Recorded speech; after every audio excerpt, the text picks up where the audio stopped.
I need my notes, I'm sorry. All right. Zero exposure. Why we rebuilt our stack with Apache 2 and Collabora, and what our open source program office found along the way. This is what we are going to talk right now. So, and I want to start with a confession. We run sovereign cloud deployments for German public sector customers, really large ones, across those deployments we use, I have to confess, 2 different office solutions. One of them gives us outages basically every single week. Not occasionally, not sometimes under load, every fucking week. Our ops team has some sort of standing fire drill for it.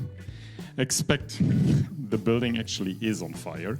And when you look under the hood, you actually quite understand pretty easy what the problem is. You have 5 different services. You have a database, you have a message bus, you have a cache, you have a reverse proxy, you have a shared storage, and all that potential failure stuff going around and cascading dependencies and all that kind of stuff. Not a fire drill every fucking week.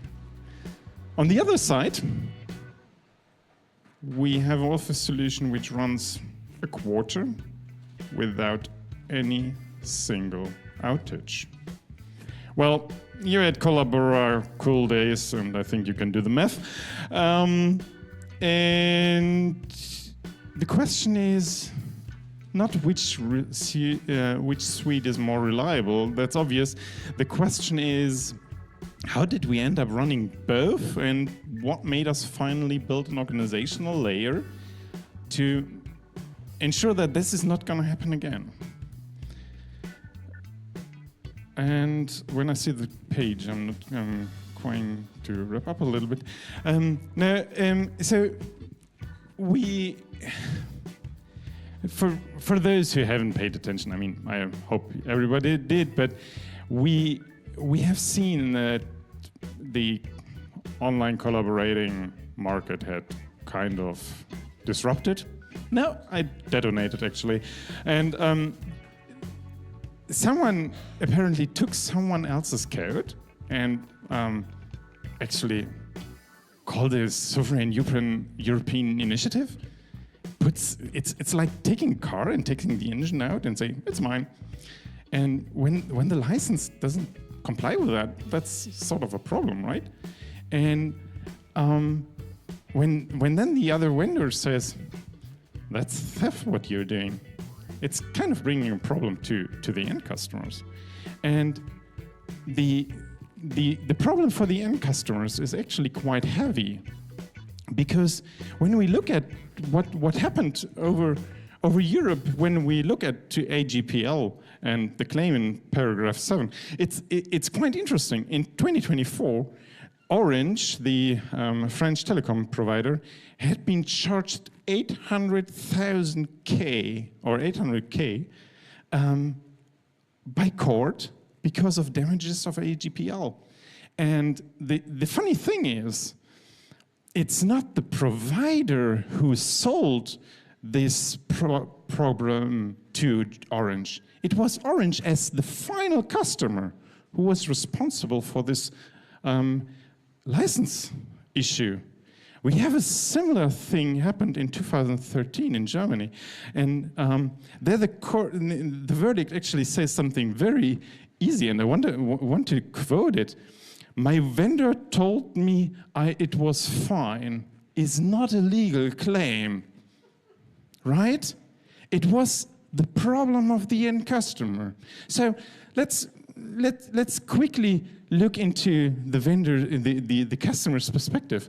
You buy an office and you sign up for, let's say, multi-year contract, and after 6 months, someone says, hey, that's a license violation.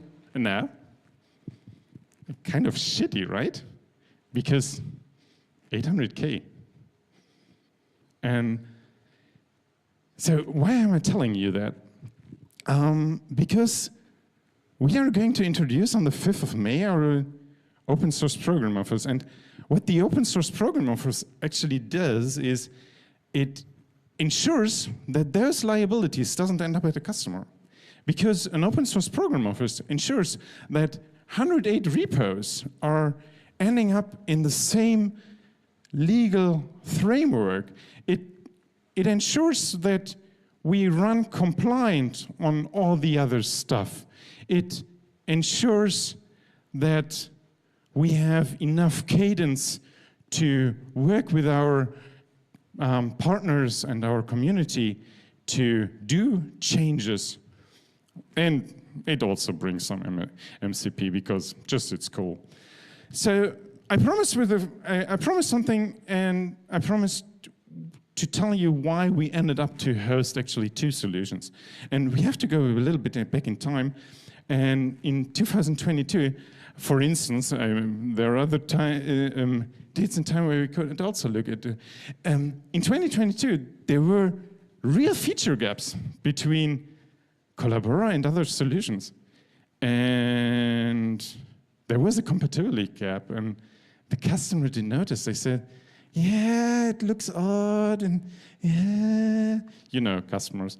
And but today, 0 complaints. There is no, it's just, okay, works, fine, cool, let's do it.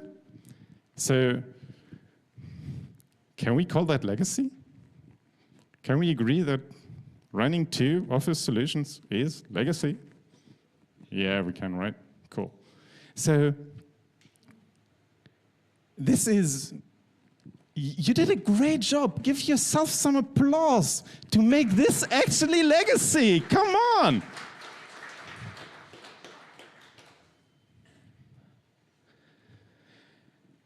So, my deck is called Zero Exposure, and there is something I want to highlight again, because it is important. And yes, I'm talking here about 2 weeks future, but still, Collabora is Mozilla Public License 2, which is a very, very permissive license. Only if you change their files, you actually have to publish their files. This is this is very, very permissive. And this gives the customers such a huge advantage. The legal department, when you purchase software, the legal department doesn't need to check what the license is about, whether they get some liability. They just can say, well, that works. And now, AGPL paragraph 7, which can end up in 800,000 euro fine. And we at Kiteworks do the same with our ownCloud Infinite Scale and all the other products step by step.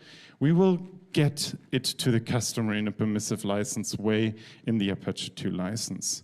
So, 2.5 minutes left. I can make that. And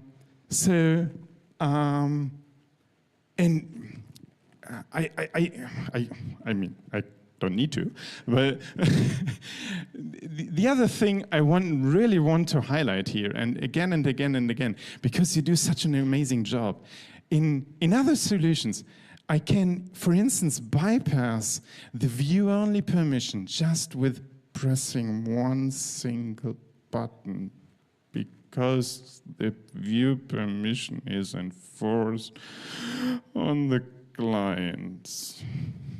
Not a cool idea. Anyway, I have to admit, for debugging I like it, but yeah. Anyway, May the 5th, the Kiteworks open source program office is going to go live. ownCloud will be the brand where we consolidate all our open source activities.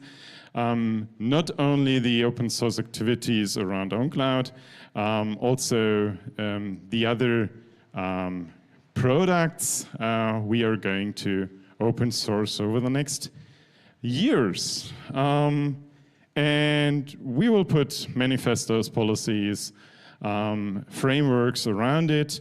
We will retire our CLA instead of a DCO and make the fight, sync, and share users again. That's our commitment. Cool. Did I make it? Perfect. Thank you very much.